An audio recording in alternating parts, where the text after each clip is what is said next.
I'm hiring the guy that didn't go to college, that's been working in the real world for 5 years. I just don't get it. Why would you go get a random degree? Because it looks good on a resume? But I'm telling you, if I'm in charge of hiring, and I don't care what the position is, let's just say the position is general sales manager.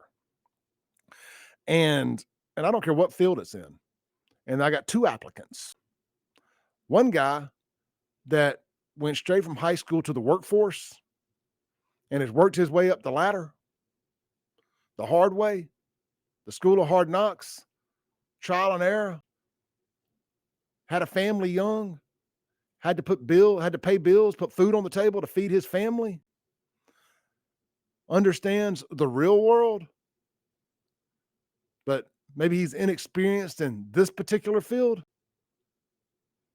Maybe he's just done hard work his whole life, but he understands logistics and understands teamwork and understands being a leader. There's this guy. Or then over here, you've got a fresh out of they're the same age now, same age. But this guy's got a 5-year head start into the real world, straight out of high school, right? Maybe went to JUCO for a year. Then he started doing HVAC. I don't know, just pick something. Just working in the real world. There's this guy. Or then there's this fresh out of college grad with a random business degree, but hadn't worked in the real world not a single day. And they're applying for the same job. I'm hiring the guy that didn't go to college, that's been working in the real world for 5 years. As long as they weren't hopping from job to job to job, they got to be a consistent individual. You know, they got to have a real workforce history. I don't just mean general labor either. I mean, real workforce history. I'm taking the guy that's done the real world work over the college grad every day.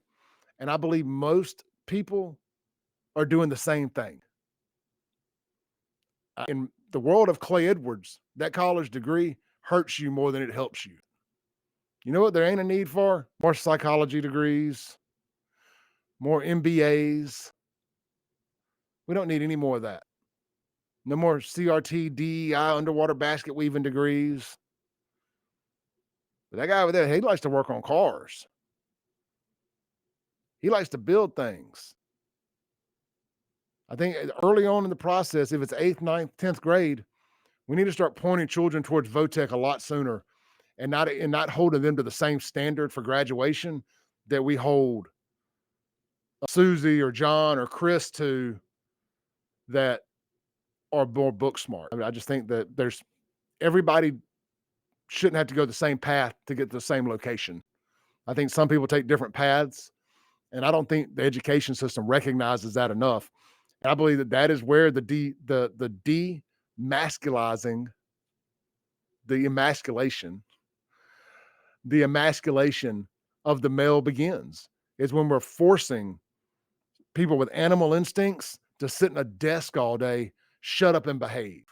I mean, I believe the neutering of the masculine male starts in those high schools, starts in those elementary schools, those middle schools every day, by forcing, basically at the end of the day, an animal, which is what we are, to sit still and be quiet all day. Everybody ain't built like that. Everybody ain't built like that.